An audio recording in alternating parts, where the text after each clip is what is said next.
Have you ever wondered what it would be like to be the only vegan in a household? That you're vegan, you're 100% committed to it, but nobody else is? Well, today's expert comes to us with a wealth of knowledge on what you do when you're the only vegan in your household. Jaclyn Rae is the owner and founder of Jaclyn Creations. She's out of Portland, Oregon. She's a plant-based nutritionist, and she's got a wealth of knowledge of how you can go vegan, stay vegan, and not worry about any pushback you get from your family, friends, colleagues, coworkers, whoever it may be. Jaclyn, great to have you on the show. Thanks for having me. You bet. And by the way, this is Kathleen Gage with Plant-Based Eating for Health podcast show. For some reason, I always assume people know who I am, but not everybody does yet. But that's the whole idea with getting this message out there. So, Jaclyn, how long have you been a vegan? I've been vegan going on 7+ years. I think it'd be going on to 8, actually 2021. Okay. And what got you started on the vegan journey? Actually, throughout my childhood, I struggled with severe food allergies, and I didn't know until my 20s when the allergies reared their ugly head. And I never really liked meat, but it was a personal decision, and for health reasons mainly. And what were some of the allergies that you had? It was shellfish, meat. I'm allergic to meat protein or animal protein, not meat protein. Nuts. It was many of the known food allergies out there, and I had to eliminate those immediately to save my life. Interesting. It's interesting because people come to the vegan lifestyle for a couple of different reasons. One might be for the animals, others come because of health. And usually we kind of cross over. Like I started because of health when I was 64 years old. I was getting inflammation, and it was like, okay, I've got to make some changes. Everything I read was that if I got rid of animal-based products and dairy products, the inflammation would go away. Well, now that I've been doing this for about 2.5 years, I'm completely committed to the lifestyle, and it really is the animals that are keeping me here. It's like the more I learn about what it means to be a vegan, truly be a vegan, the more committed I am. And how would you define the vegan lifestyle? Let's start with that base point. I really like the fact that you mentioned for the animals. That actually is one of the main components as well. I think just by being vegan, living vegan, I started out raw vegan when I first initially dipped into it because I wanted to heal right away. And raw vegan was uncooked, like whole plant-based food, not boxed foods. It was like, your staples, your vegetables, your fruits, and not cooking them. And then eventually I healed a lot of the allergies that were rearing their head. And I had other health issues that were there as well. But with the raw vegan diet, it healed it after 4 years. And then I continued with the vegan lifestyle. Mainly just because it's reducing my carbon footprint and it's helping the planet. In all actuality, it's helping the animals and humanity. So that's my version. So, what I really found interesting about what we are going to talk about today, when we had our initial conversation, we were talking about what it's like to be vegan when there's other people in your household who might not be. And truth be told, I'm the only vegan in my household. Now, other people are getting there, but they're not there 100%. As a matter of fact, today somebody's cooking a beef stew. And I can't even go into the kitchen today because it's like, it's so distasteful to me. And yet I don't want to pass judgment on the fact that they haven't come around completely yet. But how do you address the issue of helping your clients when they're vegan, but they're getting pushback from people in their family?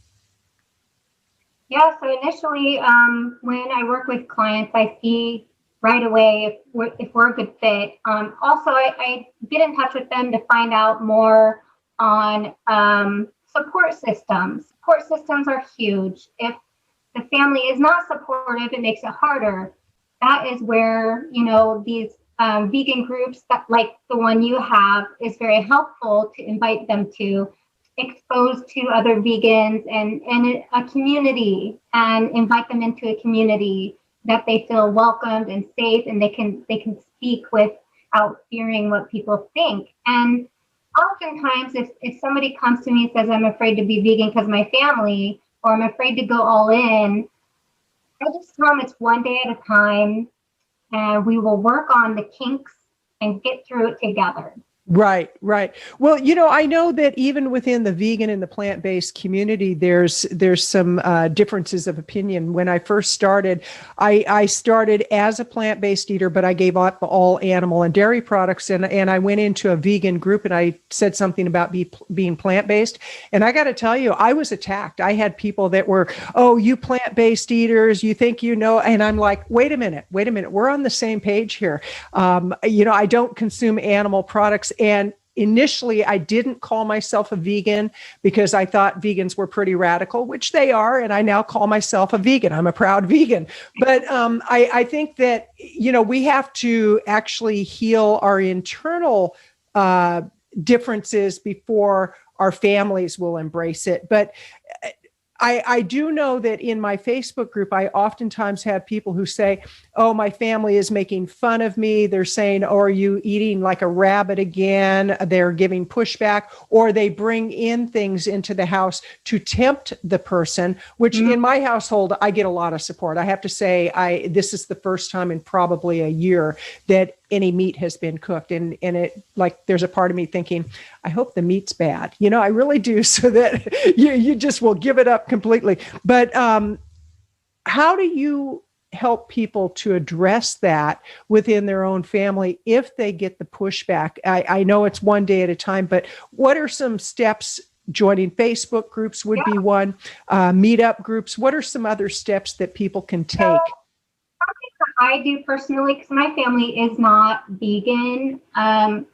We grew up eating the standard American diet, you name it. We ate meat, but I never liked it. So eventually, when I switched over to all plant-based vegan lifestyle, there's a lot of stigma behind it, and I get made fun of by people that eat meat as well.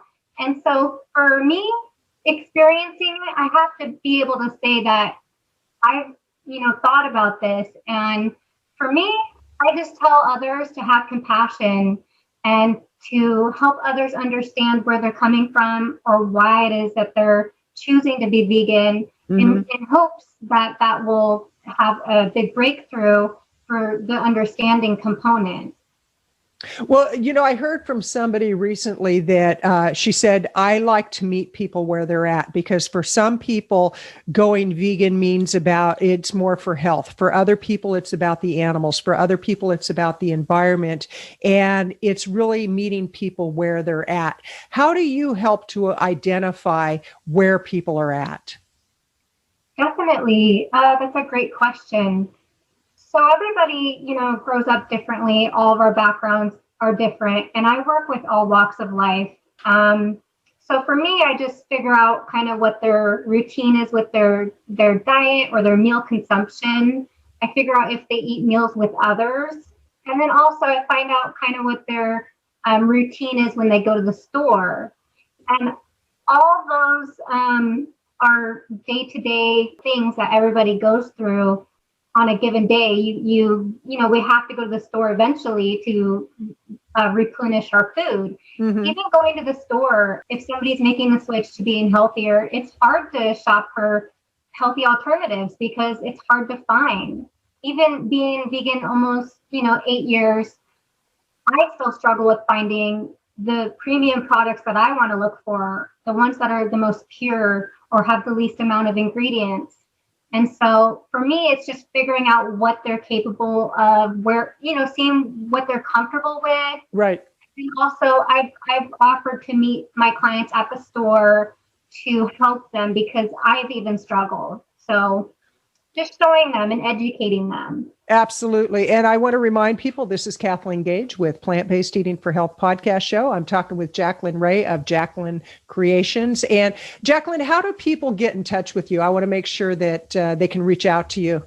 They can get through to me, my email, Jaclyn@jaclyncreations.com, or visit my website, jaclyncreations.com, and there's a contact form on there. Excellent. And I have a phone number. It's my work number, 971-220-2773. Excellent. We'll make sure to put all that in the show notes. Now, I know you're out of Portland, Oregon, and I'm in Pleasant Hill, Oregon, just outside of Eugene. So we're practically neighbors. And there's actually in our area, and I'm pretty sure in Portland too, there are a lot of vegan restaurant choices, but unfortunately, a lot of those right now are closed down. But what would you say is your favorite vegan product? If you were to, whether it's a type of food or maybe a brand that you use that is vegan, what's your favorite? I like the Vitopia raw cheese. It's pretty darn good. It's artisan, very delicious, handcrafted cheese. They have a brick and mortar in downtown Portland, which they also have served food, or it's like cafe style, right? Vegan and other options as well. But that would be one of my top favorites because it was one of the hardest things to find, was a good tasting cheese. Absolutely. Well, that's usually the one thing I hear from people. It not so much giving up meat, but giving up cheese. And what they don't realize is cheese is made to be addictive, and dairy processed cheese. And so to have these alternatives is really fantastic. And I know some people are 100% plant-based, whole food. Other people, they do have some processed foods in their diet, but overall, it's really looking at what the healthiest choices are. So Vitopia cheese, I love that. I'm going to have to check it out because I have to say, that was the hard one for me, is giving up cheese. Now, when somebody comes to you and they say, okay, I want you to work with me, what are the services that you are able to help them with? Definitely.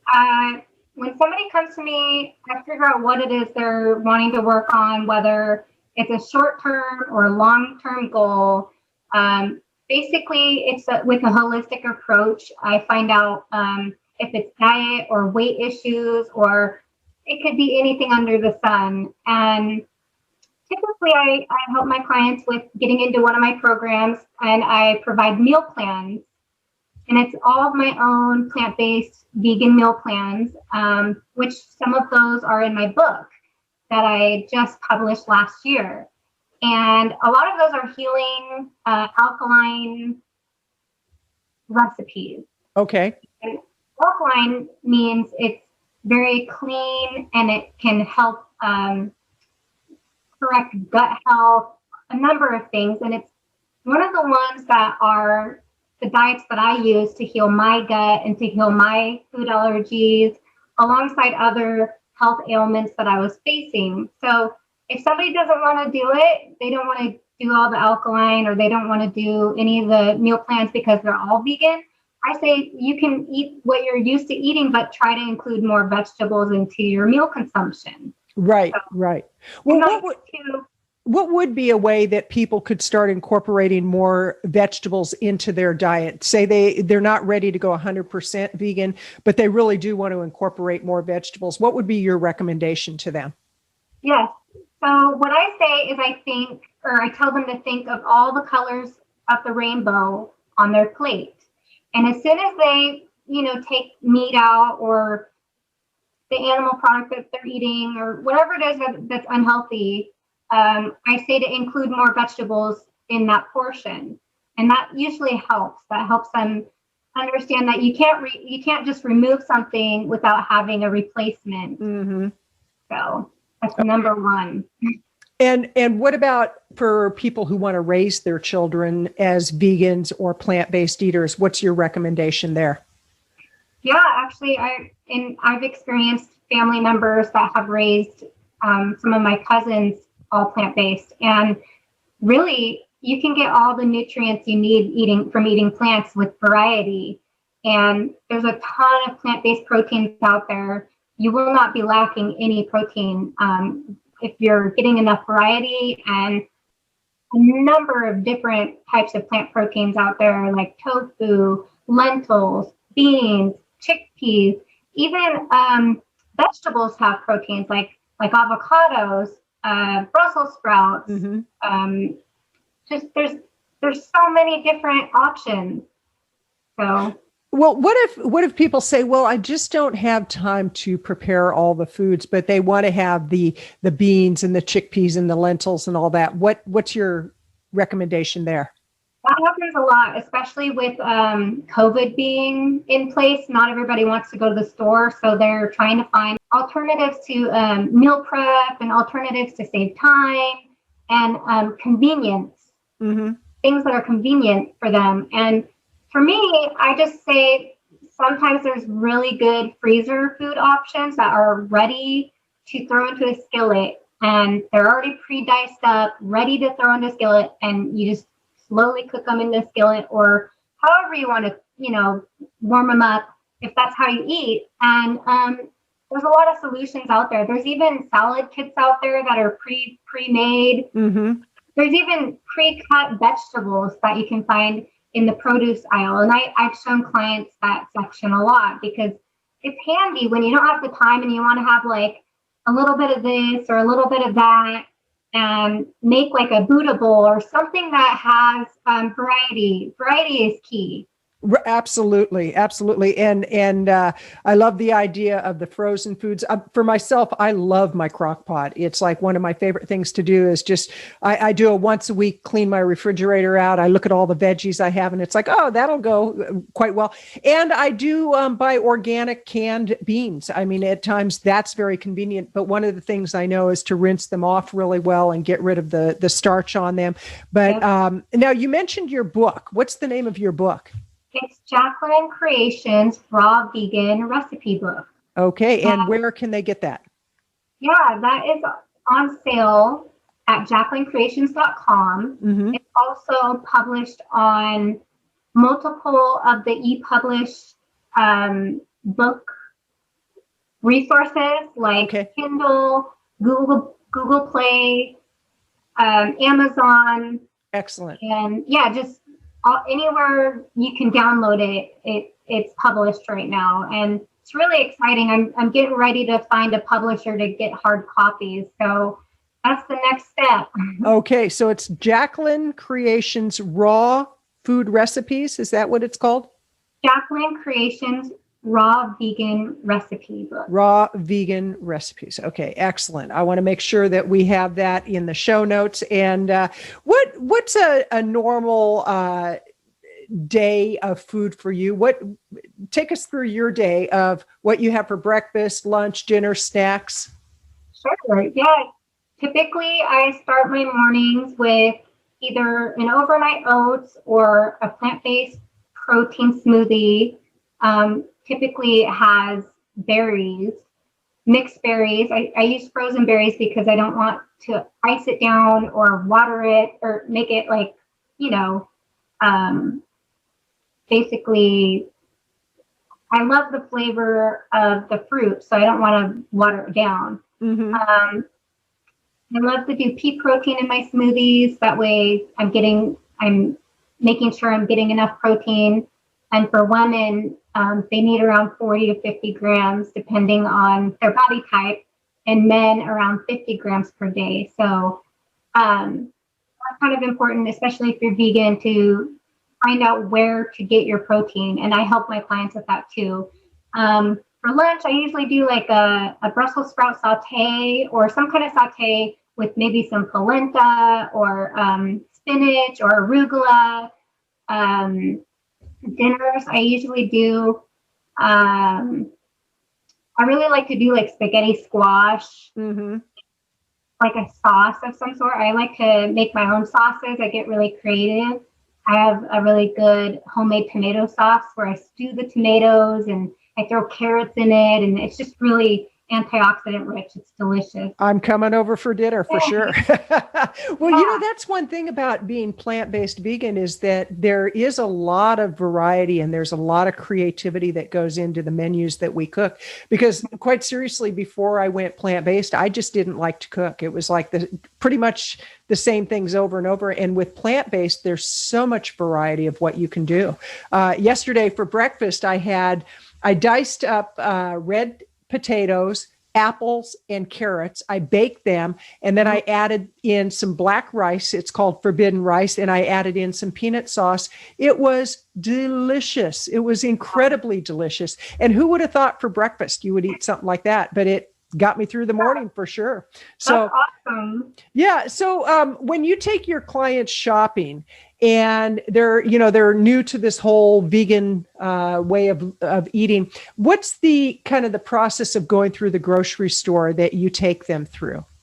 Yeah, we start out in the produce aisle and we walk around. Usually I'll encourage to buy organic because I support organic.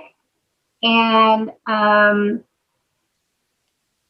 we kind of figure out what kind of meals they're going to be making. Because when you go to the store and you're buying fresh produce, it doesn't last as long. So we make sure we have a meal in mind that they're going to be, making. And then we work our way over to the ready prepared produce, the ones that are already pre-washed, pre-cut, ready to eat. You can eat them raw even. Those items. And then we go over towards where the alternative or dairy-free items are, and I'll show them, kind of their alternatives they can do for cheeses, yogurts, even meat alternatives that are ready to eat, not like frozen.